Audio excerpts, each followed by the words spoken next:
176 กิโลเฮิรตซ์สถานีวิทยุภาคภาษาชาติพันธุ์แห่งเดียวในประเทศไทยที่มีความทันสมัยเชื่อถือได้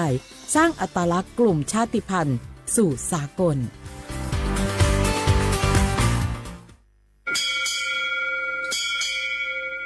โอโบดะจ้าโอมิชเปอร์เหมือนสุงคา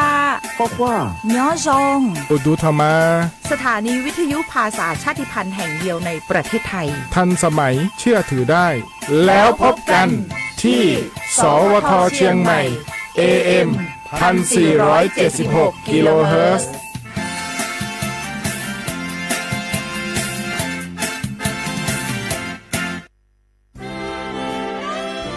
ตลอดประวัติศาสตร์ของชาติไทยพระมหากษัตริย์ไทยทรงเป็นพลังศรัทธาทรงทำนุบำรุงและอุปถัมภ์ศาสนาให้เป็นหลักยึดเหนี่ยวจิตใจของประชาชนเป็นแนวทางในการดำเนินชีวิตด้วยความดีงามศาสนาสอนให้คนไทยรู้จักคุณธรรมความดีและความสามัคคีช่วยประคองจิตใจในยามทุกข์เสริมพลังใจในยามเผชิญอุปสรรคเป็นรากฐานสำคัญของสังคมด้วยพระบารมีแห่งพระมหากษัตริย์และศาสนาอันเป็นที่พึ่งทางใจคือพลังศรัทธาที่ล้อมรวมคนไทยทั้งชาติสู่ความมั่นคงสงบสุขและยั่งยืนตลอดไปร่วมเสริมสร้างความรักในสถาบันหลักของชาติโดยสำนักงานประชาสัมพันธ์ที่ 3 กรมประชาสัมพันธ์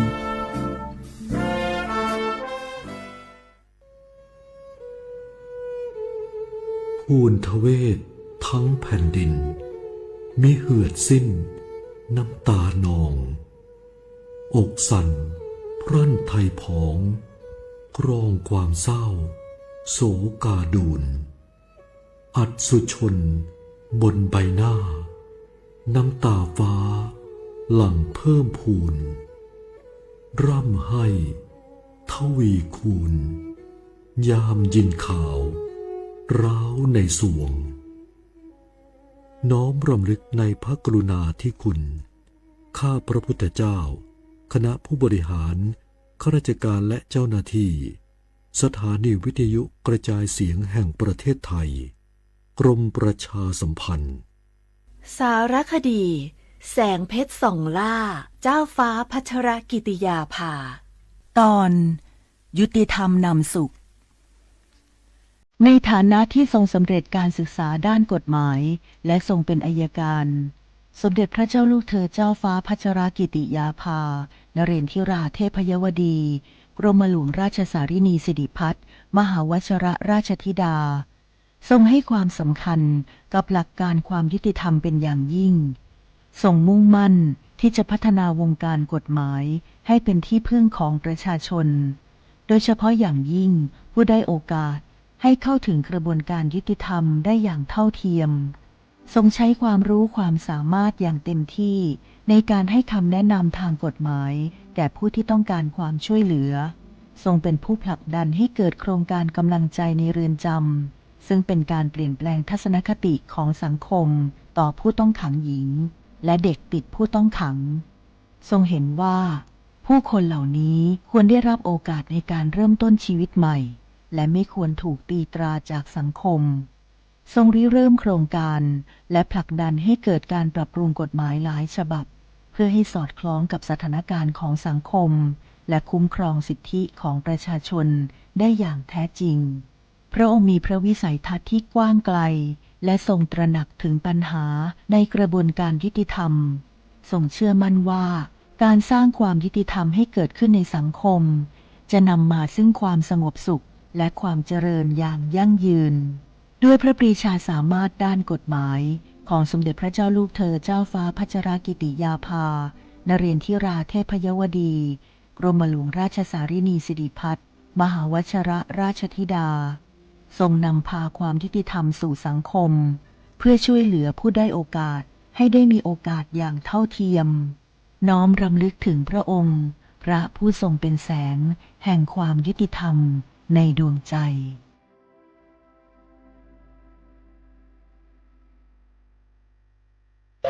เมื่อโชคชะตากำหนดให้หญิงผู้บริสุทธิ์กำเนิดขึ้นจากปฐมบทแห่งความรักอันยิ่งใหญ่การพลัดพรากการต่อสู้และบทพิสูจน์ความจริง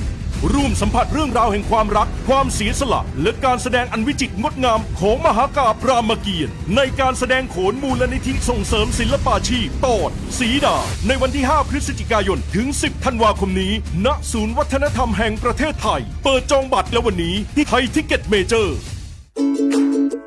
ทุกครั้งที่ใช้สิทธิบัตรทองหรือบัตร30 บาทอย่าลืมพกบัตรประชาชนเพื่อยืนยันการใช้สิทธิไม่ว่าจะไปรักษารับบริการป้องกันโรคหรือบริการอื่นๆสำหรับเด็กเล็กที่ยังไม่มีบัตรประชาชนใช้ใบเกิดแสดงคู่กับบัตรประชาชนของผู้ปกครองง่ายสะดวกรักษาได้ทันทีสอบถามเพิ่มเติมได้ที่สายด่วนสปสช1330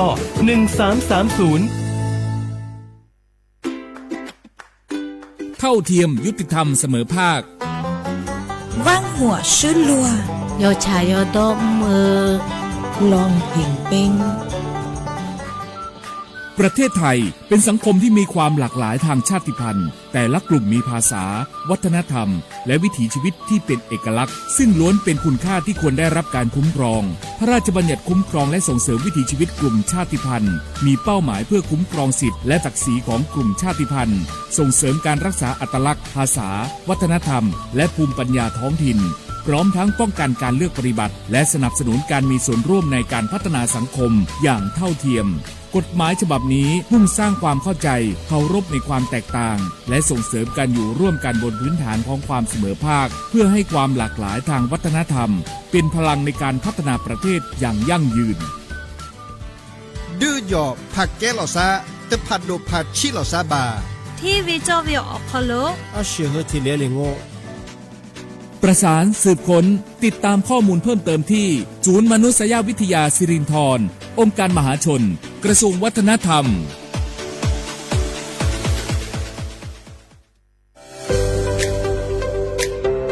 พระราชบัญญัติคุ้มครองและส่งเสริมวิถีชีวิตกลุ่มชาติพันธุ์เป็นกฎหมายที่จัดทำขึ้นเพื่อสร้างหลักประกันให้กลุ่มชาติพันธุ์ในประเทศไทยได้รับการคุ้มครองสิทธิเสรีภาพและศักดิ์ศรีความเป็นมนุษย์อย่างเท่าเทียมกับประชาชนทุกคนโดยมุ่งส่งเสริมให้กลุ่มชาติพันธุ์สามารถดำรงรักษาอัตลักษณ์ภาษาวัฒนธรรมภูมิปัญญาท้องถิ่นและวิถีชีวิตที่สืบทอดกันมาได้ภายใต้กรอบของรัฐธรรมนูญและกฎหมายของประเทศโดยนางสาวสบิดาไทยเศรษฐ์รัฐมนตรีว่าการกระทรวงวัฒนธรรมกล่าวว่ากฎหมายฉบับนี้สะท้อนให้เห็นถึงความสำคัญของความหลากหลายทางวัฒนธรรมซึ่งถือเป็นรากฐานสำคัญของสังคมไทยการที่เรามีพรบออกมาคุ้มครองเมื่อวันที่ 18 กันยายนนะคะปี 2568 ก็ถือว่าเป็นอีกก้าวหนึ่งนะคะถือว่าเป็นก้าวแรกที่จะเป็นการไม่ใช่แค่คุ้มครองวิถีชีวิตชาติพันธุ์แต่ว่าคุ้มครองความหลากหลายทางวัฒนธรรมซึ่งจะทำยังไงให้ทุกท่านนี้สามารถอยู่ร่วมกันในสังคมได้อย่างเท่าเทียมโดยคำนึงถึงศักดิ์ศรีความเป็นมนุษย์ก็ถือว่าจะมีอีกหนึ่งเครื่องมือในการที่จะปกป้องสิทธิต่างๆและทำให้ทุกท่านนั้นสามารถเข้าถึงสิทธิขั้นพื้นฐานประเทศไทยเป็นสังคมที่ประกอบด้วยประชาชนจากหลากหลายกลุ่มชาติพันธุ์เช่นกะเหรี่ยงม้งลาหูลีซูอาคาและอีกหลายกลุ่มที่มีประวัติศาสตร์ภาษาและวัฒนธรรมเป็นเอกลักษณ์ในอดีตกลุ่มชาติพันธุ์จำนวนไม่น้อยประสบปัญหาการเข้าถึงสิทธิขั้นพื้นฐานการเลือกปฏิบัติหรือข้อจำกัดในการดำรงวิถีชีวิตดั้งเดิมกฎหมายฉบับนี้จึงมีเป้าหมายในการสร้างกลไกที่ช่วยลดความเหลื่อมล้ำส่งเสริมการมีส่วนร่วมและเปิดโอกาสให้กลุ่มชาติพันธุ์มีบทบาทในการกำหนดแนวทางการพัฒนาที่สอดคล้องกับบริบทของตนเองสาระสำคัญของพระราชบัญญัติประกอบด้วยการคุ้มครองสิทธิของกลุ่มชาติพันธุ์ในการรักษาและสืบทอดภาษาประเพณีศิลปะวัฒนธรรมความเชื่อและภูมิปัญญาท้องถิ่นการส่งเสริมการศึกษาที่คำนึงถึงอัตลักษณ์ทางวัฒนธรรมการป้องกันการเลือกปฏิบัติด้วยเหตุแห่งความเป็นกลุ่มชาติพันธุ์ตลอดจนการจัดตั้งคณะกรรมการและกลไกต่างๆเพื่อกำหนดนโยบายติดตามผลและประสานความร่วมมือระหว่างหน่วยงานของรัฐองค์กรปกครองส่วนท้องถิ่นภาคประชาชนและผู้แทนกลุ่มชาติพันธุ์นอกจากนี้ยังเปิดโอกาสให้มีการกำหนดพื้นที่คุ้มครองวิถีชีวิตกลุ่มชาติพันธุ์ในบางพื้นที่เพื่อสนับสนุนการอนุรักษ์วิถีชีวิตและการจัดการทรัพยากรตามหลักเกณฑ์ที่กฎหมายกำหนดประโยชน์ของกฎหมายฉบับนี้คือการสร้างความเสมอภาคและลดการเลือกปฏิบัติในสังคมส่งเสริมการอนุรักษ์ความหลากหลายทางวัฒนธรรมและสนับสนุนให้ภูมิปัญญาท้องถิ่นได้รับการสืบทอดสู่คนรุ่นใหม่นอกจากนี้การมีส่วนร่วมของกลุ่มชาติพันธุ์ในการกำหนดนโยบาย และการพัฒนาพื้นที่ยังช่วยให้การดำเนินงานของภาครัฐมีความเหมาะสมกับบริบทของแต่ละชุมชนมากยิ่งขึ้นส่งผลให้เกิดการพัฒนาที่สมดุลและยั่งยืนทั้งในด้านเศรษฐกิจสังคมและสิ่งแวดล้อมนำไปสู่สังคมที่เปิดกว้างมีความเข้าใจซึ่งกันและกันและเคารพความแตกต่างของทุกกลุ่มคนอย่างยั่งยืนสนับสนุนโดยศูนย์มนุษยวิทยาสิริธรองค์การมหาชนกระทรวงวัฒนธรรมwww.sac.or.th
写话不能话啊，阿么啥？啊我历史我录制的话被老王啊，啊我历史我ประกาศงอมันยาสถานีวิทยุกระจายเสียงแห่งประเทศจังหวัดเชียงใหม่สำนักงานประชาสัมพันธ์ที่3กรมประชาสัมพันธ์มันก็ชื่อสปท.เชียงใหม่แบบดังอ่ะเอาลิซูโดยจะมองปัญญากว่าวิทยุอย่างยีคลื่นความถี่อย่างที่ตัวลิฮาชิตสึโจโจญาดอลลายีระบบอย่างระบบ AM อธิบายว่าระบบไลฟ์สดบางงานฟิสิบิเพมก็คือสวทเชียงใหม่ง่ะ AM 1476กิโลเฮิรตซ์ตัวจ้างอ่ะในแนวงบปัญญาคือในแนวยาจุ่มบุคคลจีมวัติขวาด้วย ที่มือร้องมันยังคือหนีมุควาหนีสามโมงอ่ะนาทียาควานี่คือนาญาสติริตัวจ้างอ่ะเอาว่าเชียควาโบงาทาโวยิเพว่าตุยจังโง่มันยังอ่ะเอาว่าสุดๆแต่ว่าเชียควาเราที่นี่นี่หูงะยาละก็ว่ารายการดิสโมจอมาที่นี่วันนั้นเจงอ่ะมาว่าโลชุยังโง่มันยังอ่ะว่าลิสโมกว่าว่าทบชาฟอลชานั่นนะใช่ไหมไงวิธียุ่งเนี่ยคือยี่ระบบเนี่ยคือAM นะว่าโลคนนั้นเนี่ยคือมาสบายคือวิธียุ่งที่นั่นนะง่ะอธิบายว่าคือที่นั่นนะอธิบายว่าถ้าว่าฟิบัวคือไงที่นี่ตัวนี้เป็นไงผู้ชายแบบนี้ไงที่ว่าสุดๆแพ้ว่ายิ่งหลังจะมาจีอกัวปลาส่วนใหญ่แล้วที่นี่หูไง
小花我们拿点嘛，他们这边别人说。里面怕家支付别来别人可讲哎，俺家嘛吃别人我为什么吃可都是别人都拖过都拖之后别人他们和地子过天别嘛我们小伙为什么是都拖嘛我过可都是别都拖嘛我子哎，特别嘛和别小伙吧，小伙呢可嘛和别俺那个面，老初年的家支他别人那个那么面，小年别人我想哈早的是我那装嘛哎，这会别人想哈早我那装嘛呀。吃喝连嘛，里边拿嘛这嘛，让木可下哈现头。特别我喜欢那个地嘛哈嘛碰拍照嘛，我们呀碰干马路嘛哎，下课嘛对嘛我们呀，这样好不？爱听头做那个，但别呀小伙娃厉害，我哪天他我过掉嘛跟那别么呀，如何下地咋多嘛得和哈咋，家是了多么快好哎，为什么吃都逃过呢？这么和地址做那个是啦，这边过小伙娃的话我们呀，那以后呢都不给了我们呀，这个和嘛啥嘞哎，我们呀让我做生意别的哈里过，那次和嘛这和哈连去做，我对我很难哎，这个嘛吃一么不我们呀，家是了面多哎，这么和。这嘛吃喝多嘛得喝拉哈里那，然后我妈妈也得根本有个可乐你子你嘞，他之后我吃喝多嘛，是这么给里边拿嘛，像汉大，听头没人我和嘛表的不当没人可乐你子你嘞他之后，小伙我们啥呀，跟我们干派出比马人我天那次也是门派吧嘛，当然人家得用这么个孩子说，小伙我来别嘛，我都不爱。这么个哩，别么也是门派别么呀，那次跳舞在集体是不少这么我们呀，这个人和当然也没做个，那还里么的瓜，我们那么偏和的话，我们呀我和在家我我们是那次偏是，这么个哩干别么呀，这么和哈里那干那吃那块包嘛里边我这么和这里干那这的孩子们也里是做小伙我。เนี่ยที่ยาขิงดิปรีเมล็ดเพงก้ามะขามป้อมมะขามมะนาวมะแวนเครือมะแวนต้นไอ้ที่ทั้งไงแต่ไม่ยาวลิสุงยัลบ้ายาดิปรีบ้านยังหัวมาซึ่งไงไอ้ชียาเมล็ดเพงก้าบ้านยาหัวสาธาพิยากุชิอีสึงไอ้ชีไอ้ชียา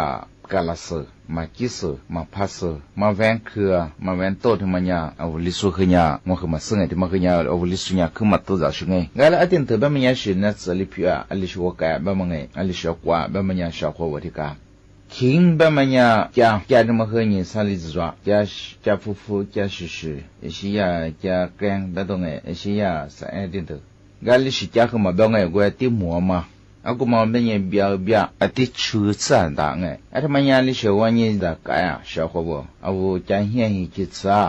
ชิสนักข้อป้าลิบว่ามึงเหื่อเพลียที่ประดามเป็นยังรู้คือจะทำมาเวจะที่หมู่มั้งแต่ละบาร์เนี่ยที่ยาน้ำมันหอมละเหยทำไม3%แต่ละยังที่คือจะอินสัตชื่อเนี่ยที่เนี่ยว่าจะละจะรู้ละที่จะ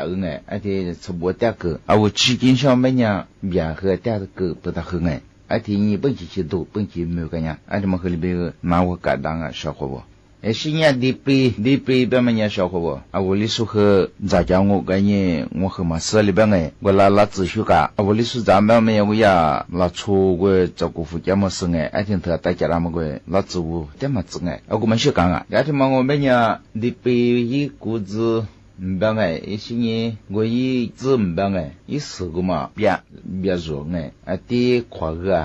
ที่ดังที่มาเป็นยังก็ยังน้ำมันหอมละเหยที่มาที่%แต่ละยังส่วนที่ดีปีที่มาที่สุดแต่ละยังมาภาษีอินชาละกี่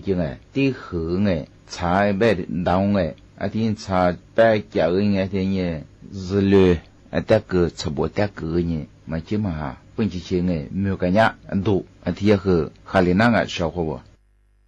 แต่ชื่อคือที่ยาเพก้าบีงูยามาลิไม้ชื่อยามาลินไม้ลินฟ้าอันนี้เถอะที่ทำไมยังเป็นคนชาวเขาตัวเป็นยี่อีสื่อเรื่องอะไรยังจ้ายี่หมูเกลียยี่ชื่อกูมันยังจ้าได้ชื่อมาซึ่งนั่นสิเพื่อชื่อเกี่ยวกับพามเนื้องูเป็นยังสู้แต่ละยี่แก่ตัวยินชากูมาอาชีพแบบกูดิสวยไก่ดูที่เบี้ยมันเป็นยังเจ้าสนักขวดบ่ลิเบี้ยอันนี้เถอะไก่ก็สู้เปลี่ยนชาวเขาที่เป็นยี่ชื่อกูมายี่สื่อ ที่ตุสแต่ละเนี่ยอายาคือ300มิลลิลิตรที่ลิมาเปเหงไงไอที่ก็ยี่จ้าอะไรที่จุมุสจ้าไงไอที่เนี่ยที่นี่สังหัวดูไอที่ยามาคือเอาเจ้ามาไอเช่นเนี่ยสนับข้อป้อมาลิบิวะขลังอ่ะสวัสดีไงก็小伙伴คือสิ่งไงแต่是个ที่怎么你别小伙伴他们个呀没看棒干了事ที่เบมัน呀สัญญากามันลู่การทวดการโดดไอ้ที่คือแบบไงก็ที่怎么你别小伙伴干了事ที่มัน我们呀วิตามินซีกูมาอย่างอ่ะ呀是什么是ไอ้小个说我们呀ก็意思คือ呀เอา这个ไอ้ที่是就ไงไอ้ที่daก็他们呀อันนี้是你挂เอา这ไอ้是呀เอาไป话里边嘎里边ว่าสนับข้อปอดาลิเบียคือการยาไปชิสนับข้อกุมะคือป้องอ่ะแล้วยาสวัสดิ์ยากาลสติมองเป็นยาสวิตามินซีกุมะเมียแต่ว่าเป็นยาอีกวยสนับข้อกุมะสื่อที่จะเป็นยาวุ้มหุ่นละเยจุดว่าเป็นช่องอ่ะอาวุธนั่งหัวกลางเป็นยาเอเชื่อคือยาลิเบียว่าคือเลียลิเบียนักอีนับปอกคือชาขลียงอ่ะก็ว่าจามันคือยาเป็นงอยอีจิจ่าชอบที่ว่ามาที่สื่อนี่สื่อสารสื่อที่ที่ว่าที่มึงก็คือแบบว่าที่คือยังไงสมบูรณ์ที่จะตักคือเอาหัวขดาวไงไอ้ที่จะที่นี่มันยังสาลีว่าที่จะเอาไม่ยาขาลินะที่มันคือไงนั่นสุดยอดชาวหัวที่เบบมันไม่ยาเนื้อปันนี่จะนักจะขาลีดูชาวหัวสนักการดูอีจิมีน้ำมันคือจะขาลีสุดแบบไงก็ที่มันคือยามัวจะกุญแจสุขมาชินีวิตามินซีแบบมันยาหยางหัวสุดแบบไงแต่ที่ที่จะชาวหัวมาขามมากิสมากิสที่มัน我们呀举啊，俺们的子们也吃手抓，举嘛我们呀说那是这个上我们呀啊我们和只那跨过嘛来质量啊，对我们呀啊我过一质量带来应差不多咋，是你印差多啊，印差质你多和差不和这个哎，俺这么和当俺这也么和哎，这么和那是不啊，但是和的怎么也别小伙吧，嘛闹。嘛怕死的嘛我别呀，啊我咋讲我嘛很爱，或者各个小杂那这个地杂我偏个各杂，越是发展小边啊嘛很嘛怕死来怎么？来嘛怕死的嘛我咋面我偏我面来配别过嘛啊，那次偏，这么也是你那次偏，小伙我的讲哎，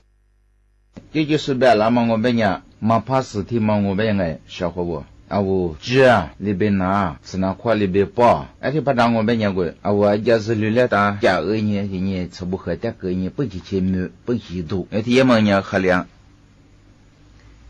现在就叫我过的提出牌子，大伙加送哎，10年嘛我们讲那吃这个哎，很起火哎，小伙不？很起火和咋来嘛？啊，里一站很起火没讲，别话嘛怕死的是吃个，而且没讲日流和啊那个嘛怕死人吃面那个，而且人吃不喝这个，而且呢我很起个国家的怎么哎，们都够乎，而且的可里都够乎叫哎，而且别人家我起火嘛和喝凉，咋和咋做哎，而且咋和的做怎么样？现在但是的这小伙不嘛怕死他妈这个我们也不有面子拽。嘛怕死他妈的个小伙吧，啊我咋个但是我和我印刷车个过不呀？啊我也或者我印刷车嘛得了年啊，啊我的我黄我们家我来拍米路呀，木也是一呢，一面呢我嘛才表示是个吃嘛货，而且也是一呢的我个吃嘛货我们家，嘛闹的嘛得了年个白茶个年天一吃货一样哎，而且嘛和胡样啊，俺的嘛和是样哎小伙吧，嘛那白天怎么样嘛怕死他妈呀，说做怕白年是不是子哇，那吃的嘛不少。แต่ช่วงที่จะมันยังชาวเขาว่าที่มันคือยามาแหวนเครือมาแหวนต้นมาแหวนเครือแบบมันยี่จ้าสิยามาแหวนยี่จื้อจ้าที่มันคือนัดสืบเพียงไงที่มันยังลิขิตนัดสืบเพียงแบบมันยังเอาสนับขวาจิลิดูสนับขวากาดูไงเปียขวาว่าลิเบว่าที่เบบมันยังจื้อลิเบฉันเบสนับขวาปออันที่นั้นก็มาแหวนที่มันงงเป็นยังอันที่ขวาอันนี้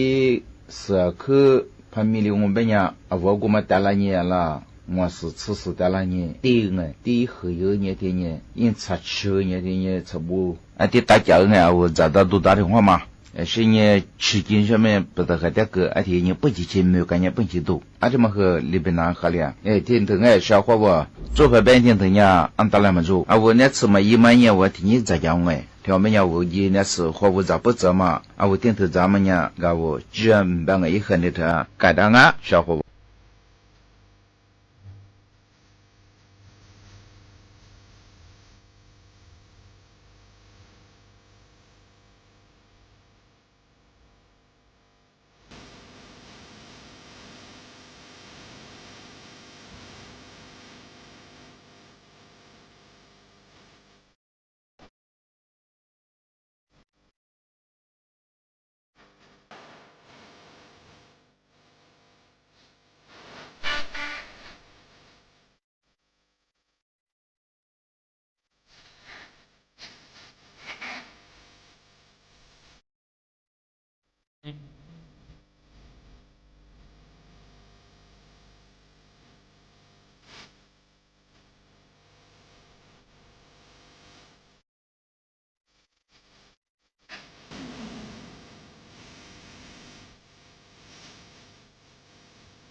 巴掌，这这次能来我么么哒，别的嘛，嘿你不顾么哒，可了些路的河。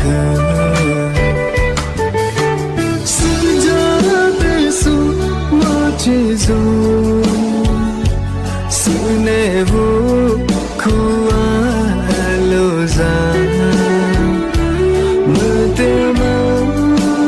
只能我接受啊个你伤我，听我妈妈苦啊自己累累死在。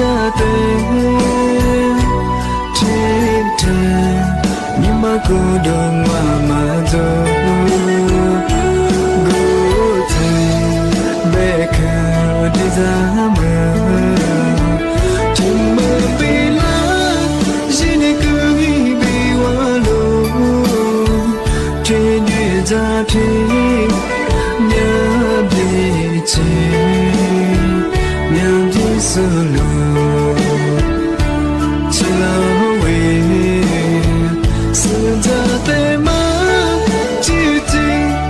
thế rồi ra mà nhìn mà sao mà không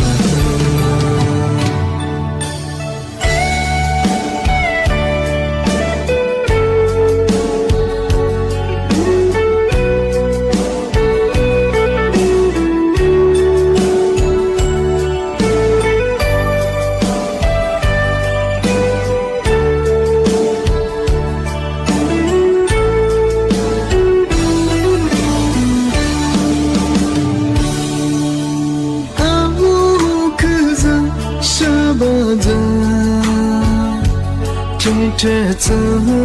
nâng lấy hoa màu mà đá về từ máu thế nhỉ đưa gu mà đó khổ lâu duyên lâu tì khờ sự ra để xuống hoa thế rồi sự nề vô khô lo ra mơ tê mơ thì lỡ ngô mà chỉ dấu à cứ như xa ngô chừng mơ mà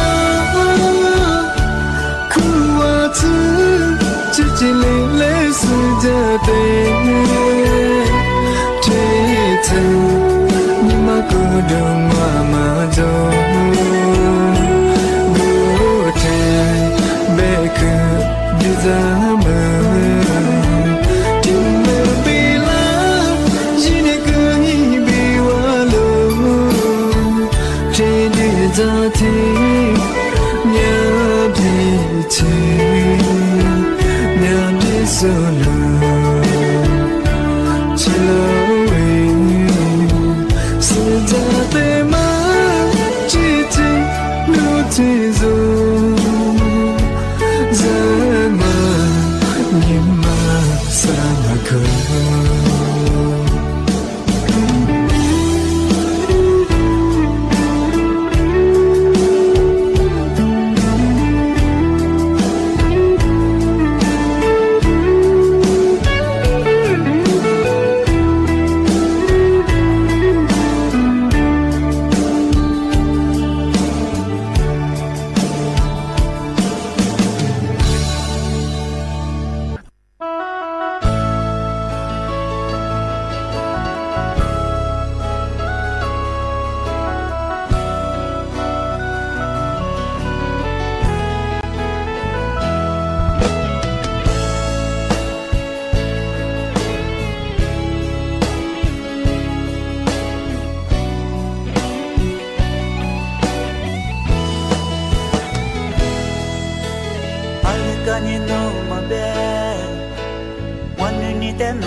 Noni makubwa mwate ziliua จะสมัวที่รอจามามีโตมามีalle verso non te fu che balase inalo verso ni show one ni te no se lo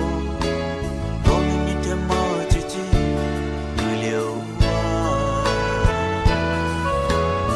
ni te so mo ji ro cho me la ji ro le be alle verso te mi le di da se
Chocolate ti rong a mi e mi gente la lo alle vese non te mi che da se il che ma da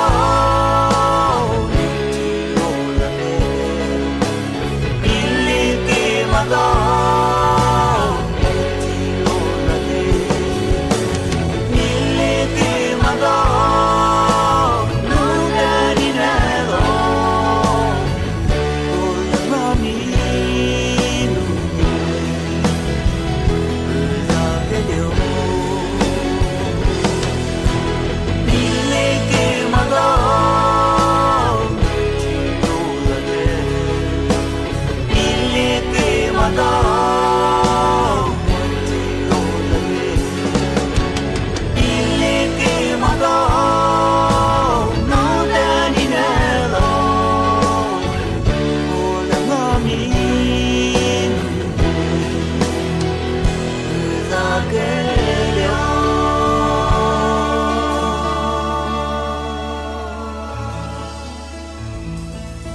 小伙娃，对嘛我别伢是个他们看哎，那次那米别喝别打，一些年多有都别喝别打哎，俺那次票喝票我，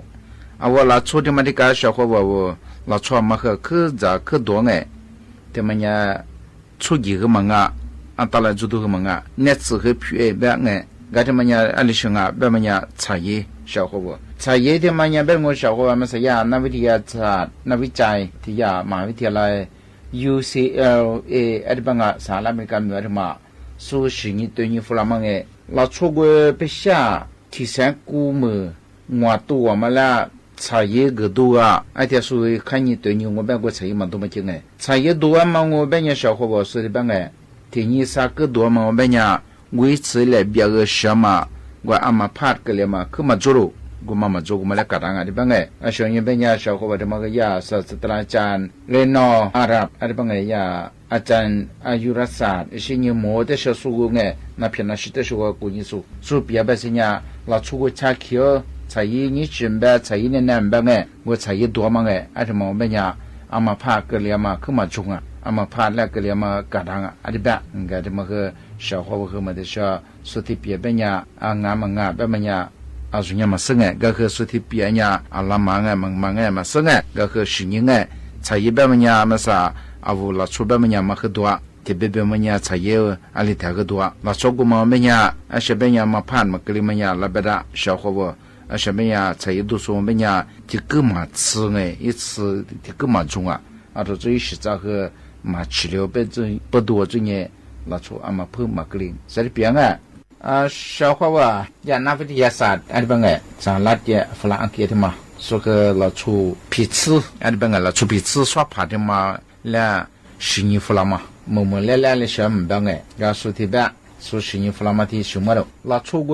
อัน里头的这个协会嘛ไงอัน里头这来头的这个习读哈嘛协会呢是呢习读哈呢ไงอาทิตย์ดามา我拉出เนี่ยมีตัวเนี่ยละอาศิลตัวเนี่ยคือข้าจะกูเลยดูจ้า拉出远嘛ไง拉出哈嘛เลยดูจ้า嘛我เป็นเนี่ยอากูมาอุณหารุ你们看啊日学啊说的办哎阿里边你问哈日学小伙我提里看你哎说你的办我拉出那面话嘛是那个对你我不要我嘛个哈啊个一挂提住上哎我嘛是个哈哎提住上哦我嘛哈了你们哈了提住上哦我嘛哈我嘛提高个个啊提是嘛呀说是一只啊提嘛我们呀是一只和我们呀对啥四多掉半年你嘛啥我拉出每天嘛来喝水都没么样啊小喝水都没么样一年嘛俩一年嘛喝表讲啊拉出个年嘛表嘛我们呀喜欢啊个俺拉小么到就喝表一拿股哎啊这嘛我们呀那么做偏嘛做那偏那是那偏嘛做啥的办哎你嘛吃过嘛做俺就嘛呀日上啊啥的办啊我拉出小伙伴做看你我可对着啊小和吃度里对着嘛我拉出吃啥的嘛我们呀对你嘛那么偏和别当哎啊个那么去拉出黑地里我对着啥的我们你嘛苦苦嘛表你嘛对我们呀热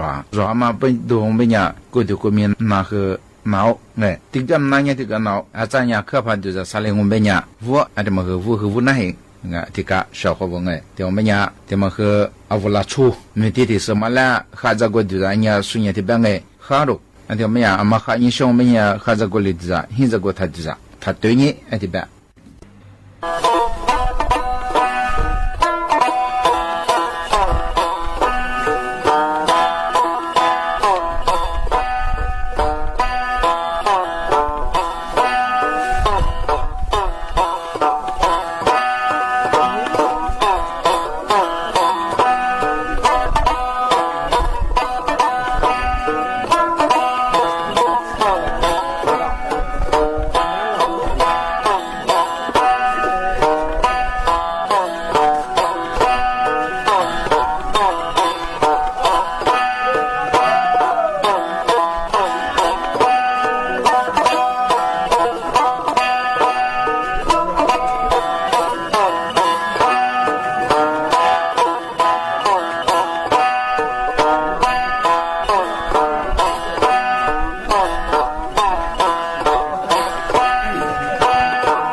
我啥茄子瓜也多少来花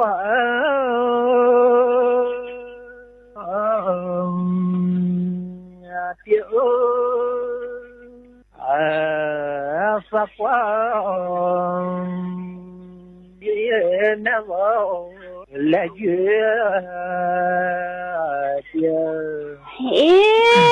你是我努 bé phát chết rồi quay đủ rồi lẹ quay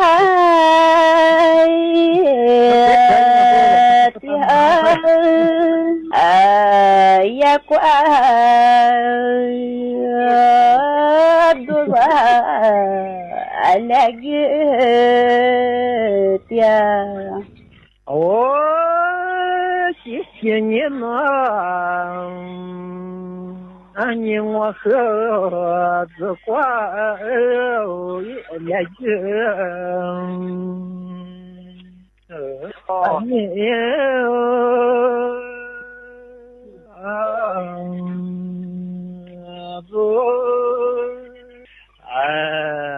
子花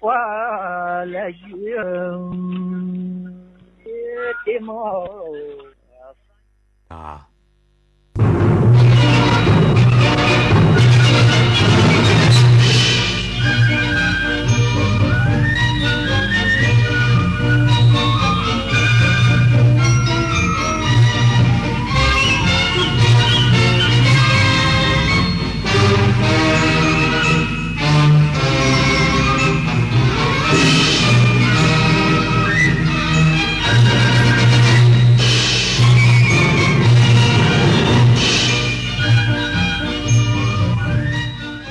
ที่นี่สถานีวิทยุกระจายเสียงแห่งประเทศไทยต่อไปเสนอข่าวซึ่งมีหัวข้อข่าวดังนี้กระทรวงมหาดไทยคุมเข้มการระงับการอนุมัติโครงการปืนสวัสดิการใหม่และการออกใบอนุญาตให้ซื้ออาวุธปืนเป็นการชั่วคราวนายกรัฐมนตรีเตรียมนำภาคเอกชนไทยร่วมเดินทางเยือนประเทศออสเตรเลียและนิวซีแลนด์ในวันพรุ่งนี้เพื่อสร้างโอกาสทางการค้า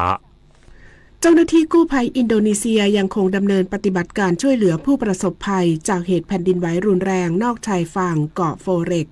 ทางตะวันออกของอินโดนีเซียศึกฟุตบอลอาเซียนคัพ 2026 รอบรองชนะเลิศนัดแรกทัพช้างศึกทีมชาติไทยเอาชนะสิงคโปร์ 3-1 ต่อไปเป็นรายละเอียดของข่าวนายกรัฐมนตรีสั่งการให้ระงับการอนุมัติโครงการปืนสวัสดิการใหม่และการออกใบอนุญาตให้ซื้ออาวุธปืนเป็นการชั่วคราวด้านกรมการปกครองเร่งแก้ไขพระราชบัญญัติอาวุธปืนให้สอดคล้องกับสถานการณ์ปัจจุบันเพื่อสร้างความปลอดภัยให้กับประชาชนนางสาวรัชดาธนาดิเรกโฆษกประจำสำนักนายกรัฐมนตรีกล่าวถึงมาตรการในการควบคุมการครอบครองอาวุธปืนและจัดการกับผู้มีปืนเถื่อนเพื่อสร้างความปลอดภัยให้กับประชาชนว่านายกรัฐมนตรีได้มีข้อสั่งการให้ดำเนินมาตรการระยะเร่งด่วนโดยให้ระงับการอนุมัติโครงการปืนสวัสดิการใหม่และระงับการออกใบอนุญาตให้ซื้ออาวุธปืนหรือใบอนุญาตแบบป.3 เป็นการชั่วคราวจนกว่าจะมีมติคณะรัฐมนตรีเป็นอย่างอื่นพร้อมให้นายทะเบียนทั่วประเทศตรวจสอบใบอนุญาตแบบป.3 ที่ยังค้างอยู่และไม่ให้มีการซื้อขายอาวุธปืนตลอดจนจัดการระบบข้อมูลเป็นแบบเรียลไทม์เพื่อให้สามารถตรวจสอบบุคคลที่ครอบครองอาวุธปืนและเครื่องกระสุนสำหรับมาตรการระยะยาวจำเป็นต้องปรับปรุงแก้ไขกฎหมายให้สอดคล้องกับสถานการณ์ปัจจุบันโดยเฉพาะพระราชบัญญัติอาวุธปืนเครื่องกระสุนปืนวัตถุระเบิดดอกไม้เพลิงและสิ่งเทียมอาวุธปืนพ.ศ. 2490ยกระดับมาตรการให้เข้มงวดมากยิ่งขึ้นเพื่อทำให้สังคมเกิดความปลอดภัย สิ่งเหล่านี้มันมีความยากอยู่นิดนึงตรงที่ว่าระบบการจัดการข้อมูลของส่วนราชการที่เกี่ยวข้องกับการถือครอบครองปืนเนี่ยมันยังไม่ได้เป็นเรียลไทม์ท่านนายกก็ได้สั่งการว่านอกจากการออกคำสั่งเรื่องของการจัดระบบข้อมูลการรายงานอันนี้ก็เป็นสิ่งที่สำคัญนะคะส่วนมาตรการระยะยาวที่สำคัญมากๆก็คือในเรื่องของกฎหมายจะต้องมีการแก้ไขพระราชบัญญัติอาวุธปืนจะต้องทำให้เข้มขึ้นสอดคล้องกับปัญหาที่เกิดขึ้นในสังคมสอดคล้องกับนายพลพีสุวรรณชวีรัฐมนตรีช่วยว่าการกระทรวงมหาดไทยกล่าวเพิ่มเติมว่ากรมการปกครองกระทรวงมหาดไทยได้ตั้งทีมเฉพาะกิจตรวจเข้มระบบอาวุธปืนทั่วประเทศขานรับนโยบายเร่งด่วนของรัฐบาลในการระงับออกใบป.3 และโครงการปืนสวัสดิการใหม่พร้อมปรับปรุงแก้ไขพระราชบัญญัติอาวุธปืนภายใน60วันเพื่ออุดช่องโหว่และยกระดับความปลอดภัยของประชาชน ขณะที่นายประเสริฐจันทรรวงทองรัฐมนตรีว่าการกระทรวงศึกษาธิการเปิดเผยว่าเนื่องจากพบข้อความข่มขู่ก่อเหตุรุนแรงในสถานศึกษาหลายพื้นที่ซึ่งมีลักษณะพฤติกรรมเลียนแบบในช่วงที่สังคมอยู่ในภาวะเปราะบางเป็นพิเศษกระทรวงศึกษาธิการจึงได้ออกแนวปฏิบัติไปยังสถานศึกษาทั่วประเทศครอบคลุม5มิติได้แก่เพิ่มความเข้มงวดตรวจสอบบุคคลและสิ่งของซักซ้อมแผนเอาตัวรอดประสานงานด้านความมั่นคงพร้อมจัดระบบสื่อสารภายในที่รวดเร็วจัดตั้งทีมสหวิชาชีพประเมินภัยคุกคามและการดูแลสุขภาพจิตสื่อสารป้องกันพฤติกรรมเลียนแบบยึดหลักหยุดและแจ้งห้ามแชร์ข้อมูลข่มขู่โดยเด็ดขาดเตรียมเสนอร่างพระราชบัญญัติความปลอดภัยของสถานศึกษาให้ครอบคลุมภัยคุกคามทางไซเบอร์และผลักดันอัตรากำลังนักจิตวิทยาคลินิกประจำโรงเรียนขนาดใหญ่ให้เป็นส่วนหนึ่งของโครงสร้างพื้นฐานด้านความปลอดภัยอย่างถาวรต่อไปปริศนาถ ขวัญแสนสุขรายงานนายกรัฐมนตรีเตรียมนำภาคเอกชนไทยร่วมเดินทางเยือนประเทศออสเตรเลียและนิวซีแลนด์อย่างเป็นทางการในวันพรุ่งนี้เพื่อสร้างโอกาสทางการค้าการลงทุนและเทคโนโลยีแห่งอนาคตนายอนุทิน ชาญวิรากูลนายกรัฐมนตรีและรัฐมนตรีว่าการกระทรวงมหาดไทยพร้อมคณะมีกำหนดการเดินทางเยือนประเทศออสเตรเลียและนิวซีแลนด์อย่างเป็นทางการระหว่างวันที่ 17-22 สิงหาคมนี้โดยภารกิจสำคัญคือการยกระดับความสัมพันธ์และความร่วมมือทางเศรษฐกิจสู่การเป็นหุ้นส่วนทางยุทธศาสตร์เพื่อสร้างโอกาสและผลประโยชน์ร่วมกันในระยะยาวมุ่งเน้นความร่วมมือในหลายมิติโดยเฉพาะการดำเนินการตามแถลงการร่วมว่าด้วยการกระชับความร่วมมือทางเศรษฐกิจและความร่วมมือในการต่อต้านอาชญากรรมข้ามชาตินอกจากนี้ตั้งเป้าหมายที่จะเพิ่มมูลค่าการค้าระหว่างกันให้ได้เป็น3เท่าภายในปีพ.ศ. 2588ด้านนางสาวรัชดาธนาเดียเรกโฆษกประจำสำนักนายกรัฐมนตรีกล่าวว่า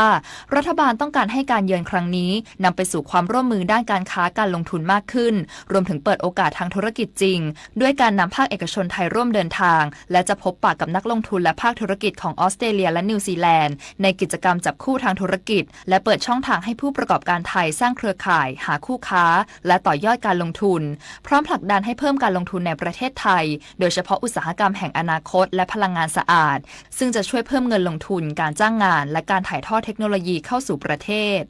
ครั้งนี้ก็จะไปขับเคลื่อนในเรื่องของการยกระดับความสัมพันธ์ให้เป็นหุ้นส่วนทางยุทธศาสตร์ประโยชน์ที่จะได้เรื่องของการค้าการลงทุนไปพบกับนายกรัฐมนตรีเราไปพบกับผู้ประกอบการนักลงทุนของออสเตรเลียนิวซีแลนด์และเราก็เอานักลงทุนไทยไปด้วยเพื่อจะไปทำ business matching ก็เชื่อว่าจะได้มีความร่วมมือทางการค้าการลงทุนมากขึ้น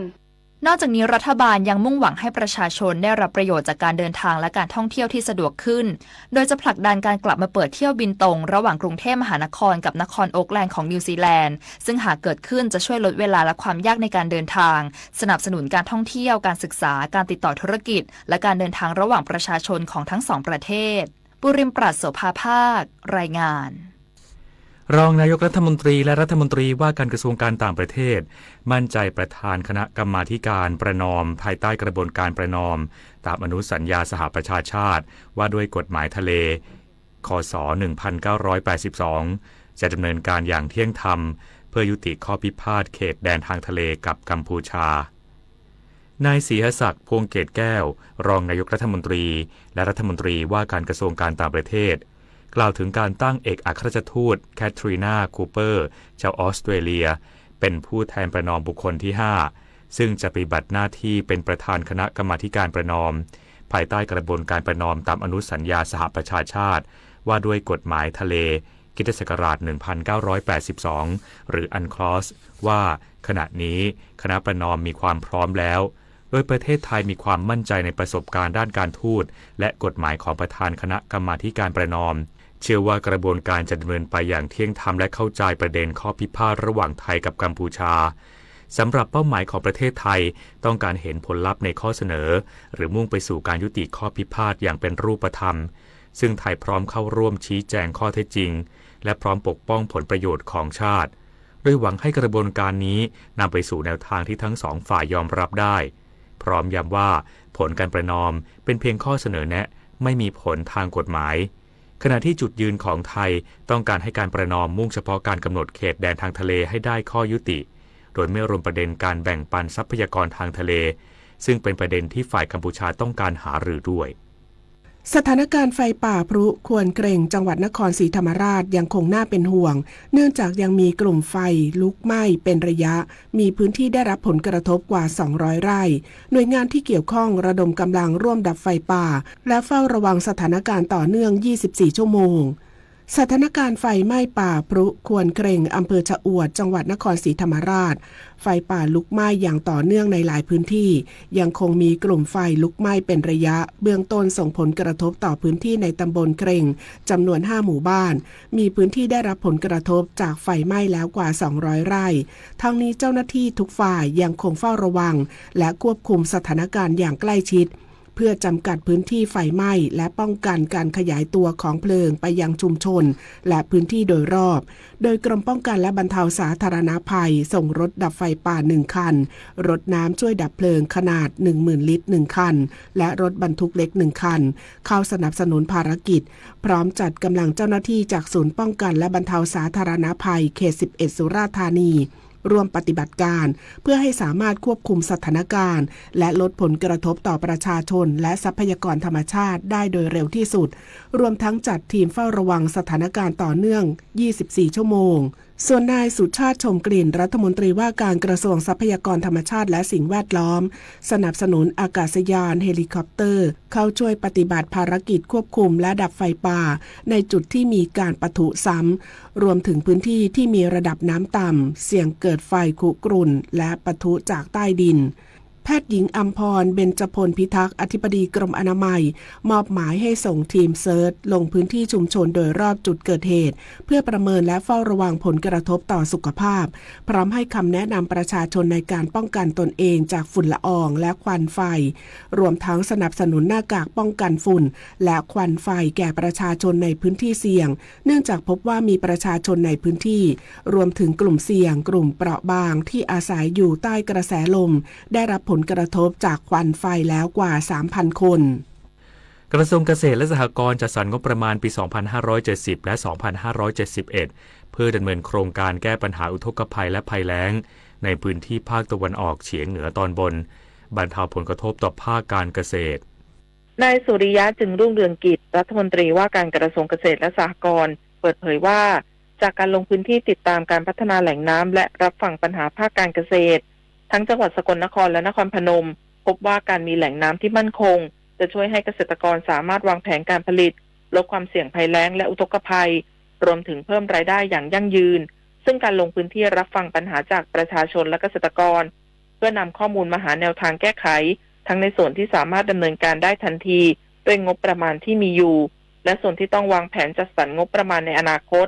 โดยย้ำว่าปัญหาสำคัญและมีความจำเป็นเร่งด่วนคือเรื่องแหล่งน้ำเนื่องจากพื้นที่ภาคตะวันออกเฉียงเหนือตอนบนส่วนใหญ่เกษตรกรประกอบอาชีพทำนา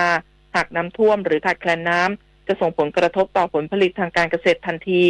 ทั้งนี้กระทรวงเกษตรและสหกรณ์ได้จัดสรรงบประมาณปี 2570 และ 2571 ดำเนินโครงการพัฒนาแหล่งน้ำต่างๆหลายโครงการคาดว่าหากดำเนินโครงการแล้วเสร็จจะสามารถบรรเทาความเดือดร้อนของเกษตรกรได้อย่างเป็นรูปธรรมหลักๆแล้วในพื้นที่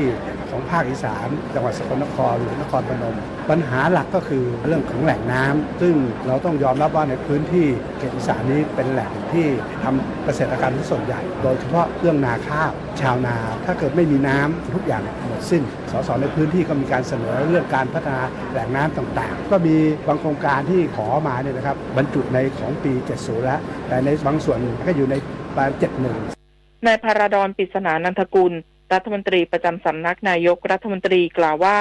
เมื่อวานนี้ได้ลงพื้นที่จังหวัดน่านติดตามแผนการปรับปรุงซ่อมแซมอ่างเก็บน้ำน้ำเกียนอันเนื่องมาจากพระราชดำริพบว่ามีปัญหาการรั่วซึมและการทรุดตัวของดินด้านท้ายอ่างเก็บน้ำกรมชลประทานจึงได้ปรับปรุงทำนบดินอ่างเก็บน้ำน้ำเกียนภายใต้แผนยุทธศาสตร์เสริมสร้างประสิทธิภาพการบริหารจัดการทรัพยากรน้ำวงเงินงบประมาณ26 ล้านบาทเพื่อเสริมความมั่นคงปลอดภัยของอ่างและเพิ่มประสิทธิภาพการบริหารจัดการน้ำหากแล้วเสร็จจะสามารถป้องกันความเสียหายให้กับประชาชนใน5หมู่บ้านครอบคลุม674ครัวเรือนและพื้นที่รับการป้องกันอุทกภัย 2,900 ไร่ส่วนแผนการขุดลอกแม่น้ำน่านมีแผนขุดลอก18จุดระยะทางรวม 13.5 กิโลเมตรหากดำเนินการแล้วเสร็จจะช่วยเพิ่มประสิทธิภาพการไหลของน้ำลดปัญหาน้ำท่วม ปิยาพันธ์ยังเทียนรายงาน ต่อจากนี้ไปขอเชิญรับฟัง เสียงจากใจไทยคู่ฟ้า รัฐบาลเดินหน้ายกระดับการป้องกันและปราบปรามการทุจริตทางทะเบียนราษฎรและสัญชาติเพื่อปกป้องสิทธิของประชาชนและเสริมสร้างความมั่นคงของประเทศดำเนินการจัดตั้งศูนย์ประสานงานต่อต้านภัยความมั่นคงทางทะเบียน DOPA NICE Center เพื่อให้การประสานงานการสืบสวนและการแก้ไขปัญหาที่มีความซับซ้อนสามารถดำเนินการได้อย่างรวดเร็วและมีประสิทธิภาพยิ่งขึ้นรวมถึงเป็นศูนย์กลางในการบูรณาการการทำงานร่วมกับหน่วยงานในกระบวนการยุติธรรมและหน่วยงานที่เกี่ยวข้องเพื่อยกระดับการป้องกันและปราบปรามการทุจริตทางทะเบียนให้ครอบคลุมทั่วประเทศพร้อมผลักดันการปรับปรุงกฎหมายระเบียบและแนวทางปฏิบัติที่เกี่ยวข้องให้ทันต่อสถานการณ์สื่อสารภารกิจรัฐบาลกับพลอยทะเลลักษมีแสงจันทร์รองโฆษกประจำสำนักนายกรัฐมนตรีกราบก้มบังคมบาทปิยราชธิดาพระเสด็จสู่ฟ้าปวงประชาร่ำให้ครวญนานาพระกรณียกิจในดวงจิตทวินหวนทุกเร้าเศร้าในสวงรักคือดวงใจไทยหากทะเลพูดได้เขาคงไม่อยากได้ขยะ